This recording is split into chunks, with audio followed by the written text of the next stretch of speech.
All right, I'm going to do one more, and I'm just going to close. Hopefully, what I hope you glean from this is, if nothing else, that it provokes some thought into what you're doing.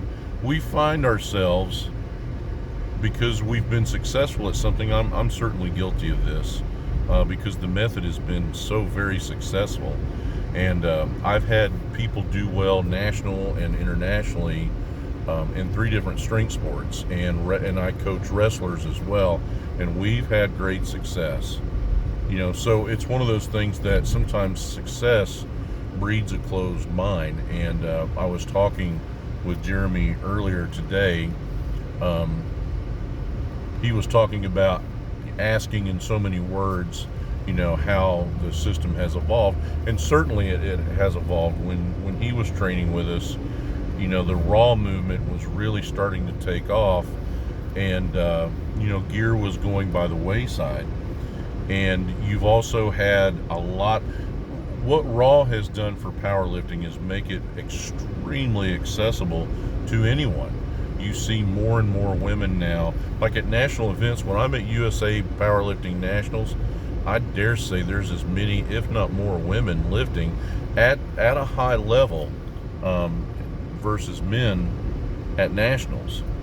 And certainly internationally, it's not even close to being the most competitive weight classes.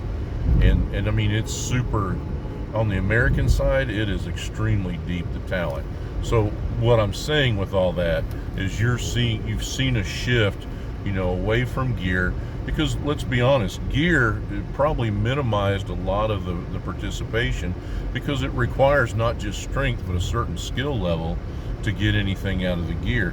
When you can show up with your belt and some shoes and wrist wraps and knee braces and a singlet, it opens up the door and makes it extremely accessible to about anyone.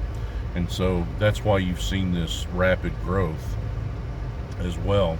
So things have changed a little bit. The approach has had to change a little bit, but the basic template, as I have laid it out, is still remains what we use primarily. Now we have other styles of strength. I have Olympic weightlifters, and just so everybody knows, that I'm not just blowing smoke, I've won a nationals and a World Cup in Olympic weightlifting. So it's not a lark or anything like that. And I've won a Masters Nationals in strongman as well. So there's some experience there, but we've got a great team of people. And I've learned to borrow from my experience in Olympic weightlifting and strongman as well. And so I've even had athletes that have trained multiple sports, two and sometimes all three at the same time. Now it's tricky, but that's a conversation for another time. But what I hope you take from this is that just because we've always done something a certain way doesn't mean that we should do that for forever. Sometimes it's good to reevaluate and and apply anything that you've learned. And I've probably learned as much from the lifters that I coach as they have from me. And I'm very fortunate to coach some really high caliber athletes that challenge me to push them to be a national champion, to be a world champion. I mean, that's hard to come by.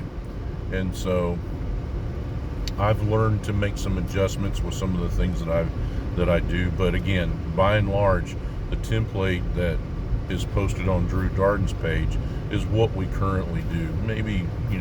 Maybe some things a little differently, depending. Again, it really comes down to what the lifter needs. And I'll give you a classic example. This happened when Jeremy trained with us. I had a couple of guys.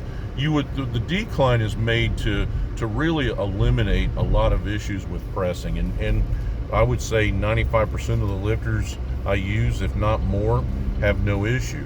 What we did find with a couple of guys is it would bother their shoulders, even though the decline is meant not to, and their bicep tendons.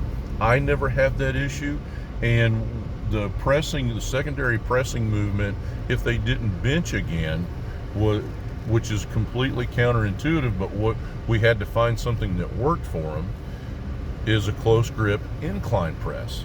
you would think, that would put even more pressure on the shoulder and even the bicep tendon because of how you have to touch. Well, that's simply not how it worked out.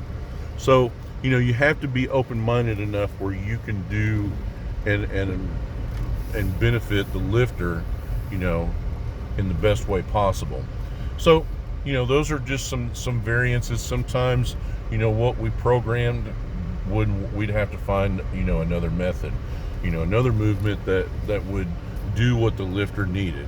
So those are just some things to think about. And again, what I'm hoping that you get from all this is it just challenges you to think about what you're doing, or it may even reaffirm, what you're doing. But that's what we do here. And if you've got questions and comments, feel free.